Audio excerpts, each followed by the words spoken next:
Take a deep breath, Patriots fans, because today New England is not just selling some pretty offseason promise. They are showing us exactly where this season can be protected and where it could fall apart fast. The damage this offensive line took is still echoing. There may be another route to a true impact receiver. Craig Woodson just landed an elite teacher on the back end, and Michael Onwenu is now sitting right in the middle of a serious conversation about value, respect, and the future. Hit that like button, subscribe, and ride with me. Today is all about protecting Drake Maye and defending the direction of Foxborough. We have to open this conversation with a little pain, because nobody who loves the Patriots has forgotten that Super Bowl against Seattle. 6 sacks in one night, 21 sacks across the entire postseason. That is not just a number on a sheet. That is the sound of an offense getting all the way into the deep water and still paying way too much just to keep Drake Maye standing in the pocket. And I'll say this loud, if this franchise truly believes Maye is the face of the next decade, then the offensive line cannot be treated like a side note. It has to become the mission. That is why I look at this room in 2026 with a totally different kind of weight. It is not flashy. It is not an easy viral headline.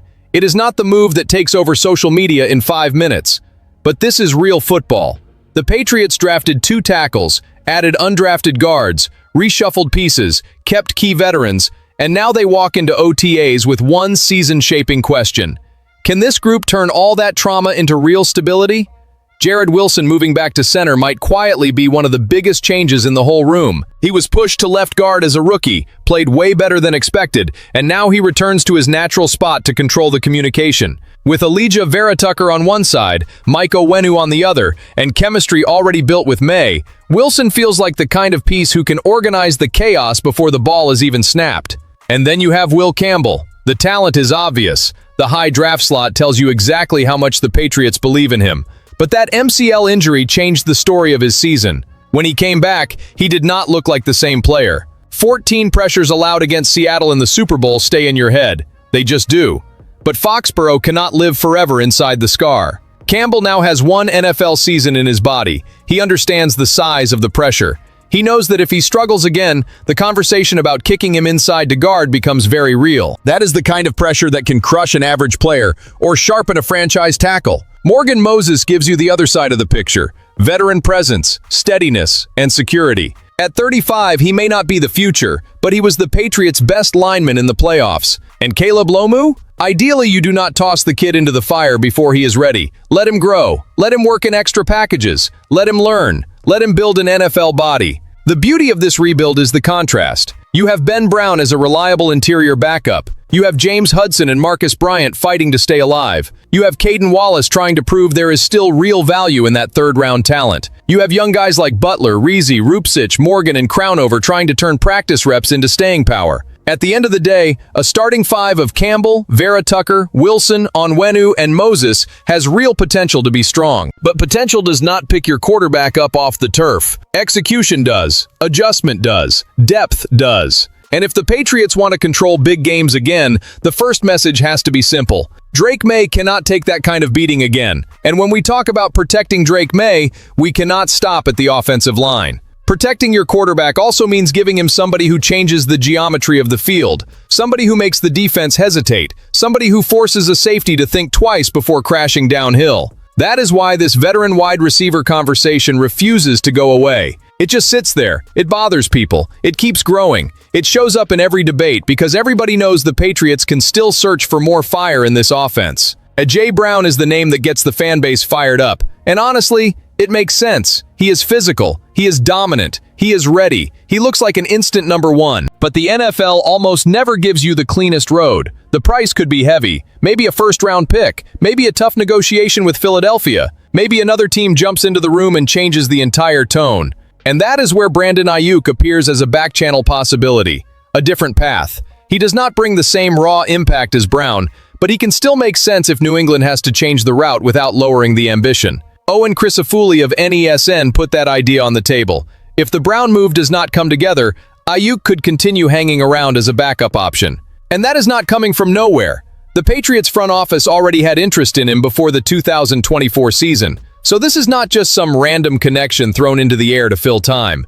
There is a history of admiration for the player.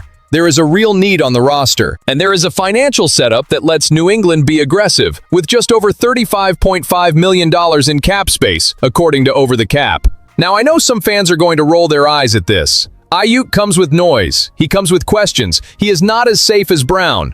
But let me bring this back to our side. The Patriots took a swing on Stefon Diggs last year, and they got a 1,000-yard season out of him. That tells you that when the structure works, when the quarterback is growing, when the offense has direction, a talented receiver can find production again inside the right plan. The emotional question here is pretty simple. Are the Patriots going to wait around for the market to make the decision for them, or are they going to attack the opportunity before another team steals it?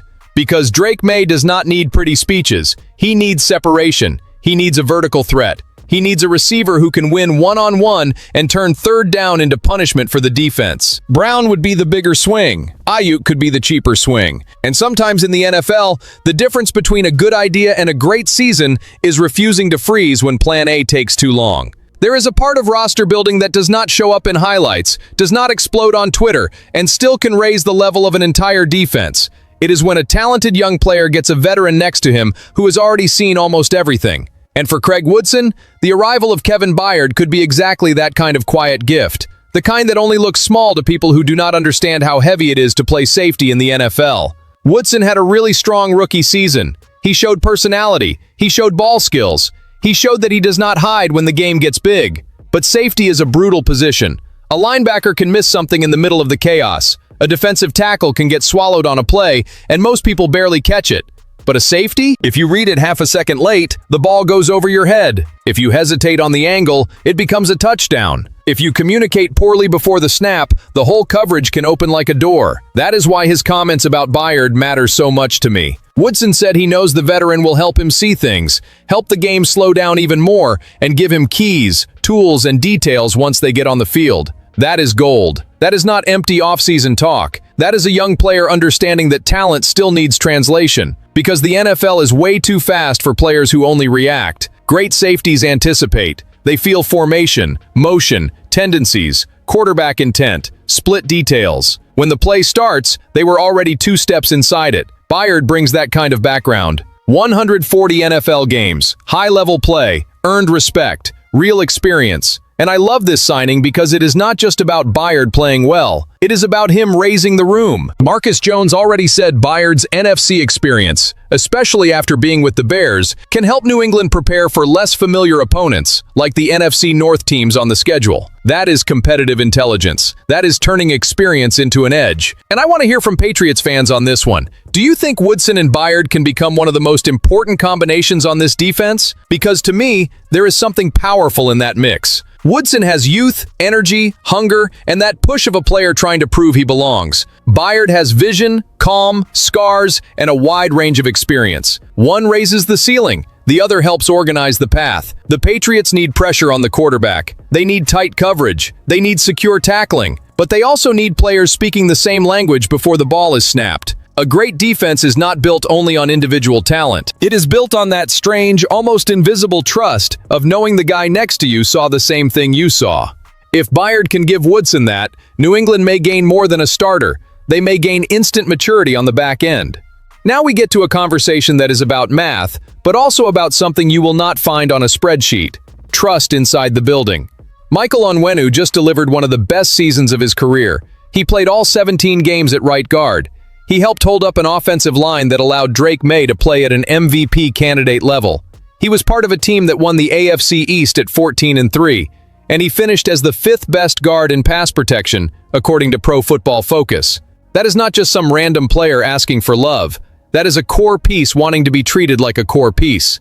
But the problem is the 2026 number. Onwenu is set to make $17.5 million in cash this year, left over from that 3-year, $57 million deal he signed in March of 2024, when he was being paid like a tackle. Today, with Will Campbell at left tackle and Morgan Moses at right tackle, Onwenu is locked in at guard. And whether people like it or not, the guard market does not pay like the tackle market. The comparisons matter. David Edwards got 4 years and $61 million from New Orleans, with a $15.25 million average per year. The Patriots themselves brought in Alijah Vera-Tucker for 3 years and $42 million, $14 million per year. Ed Ingram came in at $12.5 million per year.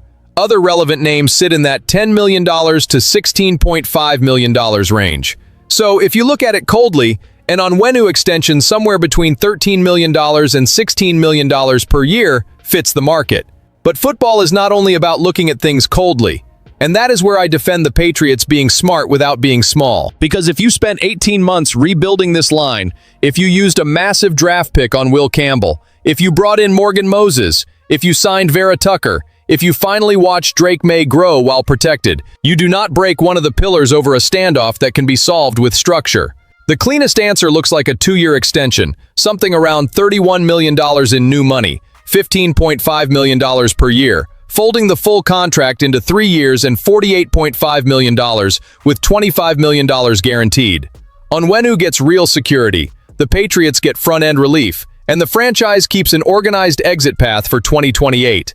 The harsher alternative would be to wait, push for a pay cut, and maybe even consider releasing him with $7.5 million in dead cap and $10 million in savings. But I'm sorry, that is playing with fire in the locker room.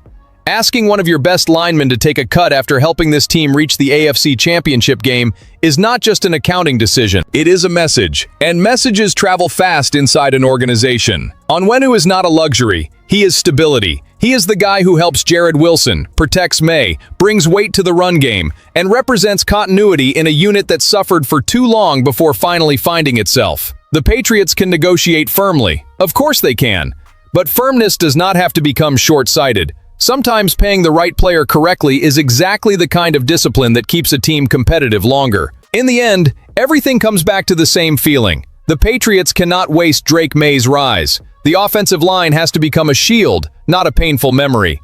The receiver search has to stay alive, whether that means the impact of A.J. Brown or a more calculated route with Brandon Aiyuk. Woodson with Byard can give this defense brains and confidence.